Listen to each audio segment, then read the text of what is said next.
Seguimos con el estudio de la eclesiología, el estudio de la iglesia.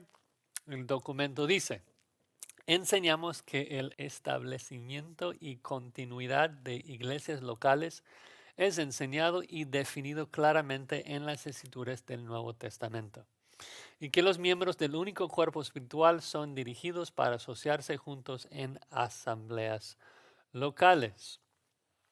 Enseñamos que la autoridad suprema de la iglesia es Cristo, Él es la cabeza, y que el liderazgo, dones, orden, disciplina, adoración son determinados por medio de su soberanía, como se encuentra en las Escrituras.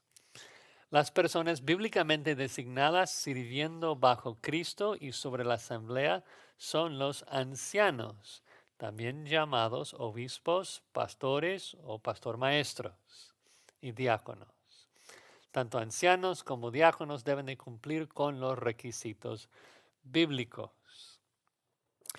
Enseñamos que esos líderes guían o gobiernan como siervos de Cristo y tienen su autoridad al dirigir la iglesia. La congregación debe someterse a su liderazgo. Enseñamos la importancia del discipulado, responsabilidad mutua de todos los creyentes los unos a los otros, como también la necesidad de disciplina de miembros de la congregación que están en pecado de acuerdo con los estándares de la Escritura. Enseñamos la autonomía de la iglesia local, la cual es libre de cualquier autoridad externa o control. Una iglesia no tiene el derecho de controlar a otra iglesia, con el derecho de gobernarse a sí misma y con libertad de interferencias de cualquier jerarquía de individuos u organizaciones. Enseñamos que es escritural, es bíblico que las iglesias verdaderas cooperen entre ellas para la presentación y propagación de la fe. Es decir, podemos colaborar con otras iglesias. No obstante, cada iglesia local, a través de sus ancianos y su interpretación y aplicación de la escritura, debe ser el único juez de la medida y métodos de su cooperación. Los ancianos deben determinar todos los demás asuntos de membresía, políticas, disciplina, benevolencia, como también gobierno. Enseñamos que el propósito de la iglesia es glorificar a Dios, al edificarse a sí misma en la fe, al ser instruida en la palabra, al tener comunión, al guardar las ordenanzas y al entender y comunicar el Evangelio al mundo entero. Enseñamos el llamado de todos los santos a la obra del servicio. Enseñamos la necesidad de que la iglesia coopere con Dios conforme Él lleva a cabo sus propósitos en el mundo. Para ese fin, Él da a la iglesia dones espirituales. En primer lugar, Él da hombres escogidos con el propósito de equipar a los santos para la obra del ministerio. Él también da capacidades únicas y especiales a cada miembro del cuerpo de Cristo. Ahora lo controversial, cuando se trata de cosas carismáticas. Enseñamos que hubo dos clases de dones dadas en la iglesia primitiva. Dones milagrosos de revelación divina y sanidad, dados temporalmente en la era apostólica con el propósito de confirmar la autenticidad del mensaje de los apóstoles.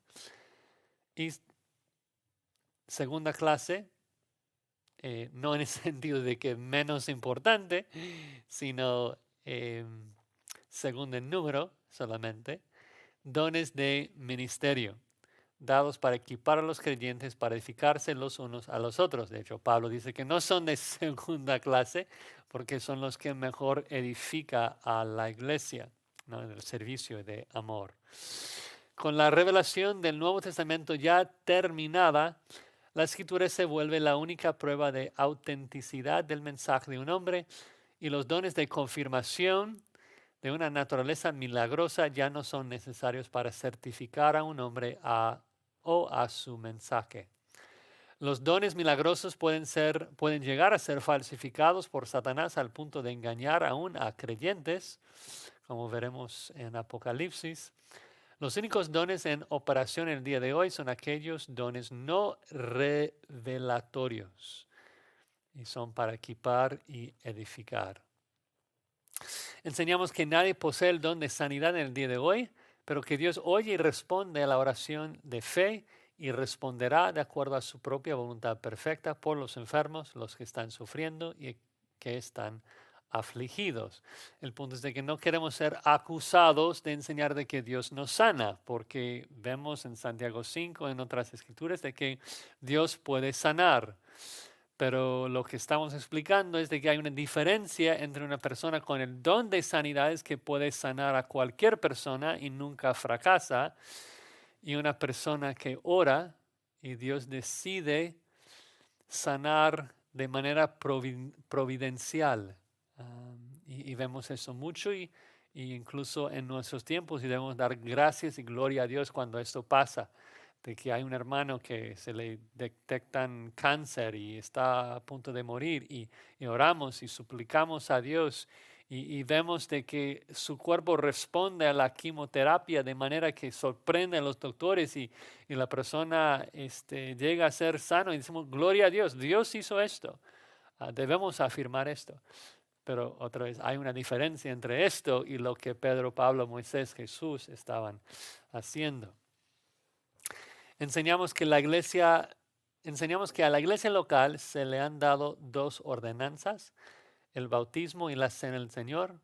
El bautismo cristiano por inmersión, es decir, sumergir en agua, es el testimonio solemne y hermoso de un creyente mostrando su fe en el Salvador crucificado, sepultado y resucitado, y su unión con Él en su muerte al pecado y resurrección a una nueva vida.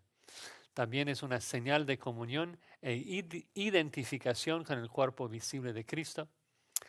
Enseñamos que la cena del Señor es la conmemoración y proclamación de su muerte hasta que Él venga y siempre debe ser precedida por una solemne evaluación personal, ¿no? O vamos a beber y tomar juicio hacia nosotros mismos.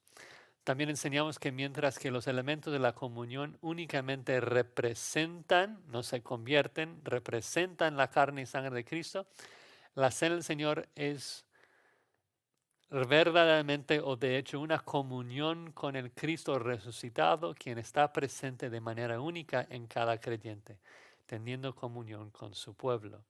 Entonces el punto es de que aunque el pan y el vino no se convierten en Cristo, pero Cristo de manera real está teniendo comunión con cada creyente que lo toma. Finalmente, angelología. Esto de los ángeles, ángeles santos. Enseñamos que los ángeles son seres creados y por lo tanto no deben ser adorados, aunque son de un orden más alto de creación que el hombre, han sido creados para servir a Dios y para adorarlo. Y luego ángeles caídos. Enseñamos que Satanás es un ángel creado y el autor del pecado. Él incurrió en el juicio de Dios al rebelarse en contra de su creador, al llevar a varios ángeles con él en su caída y al introducir el pecado a la raza humana por su tentación de Eva. Enseñamos que Satanás es el enemigo abierto y declarado de Dios y el hombre, el príncipe de este mundo, quien ha sido derrotado a través de la muerte y resurrección de Jesucristo y que será eternamente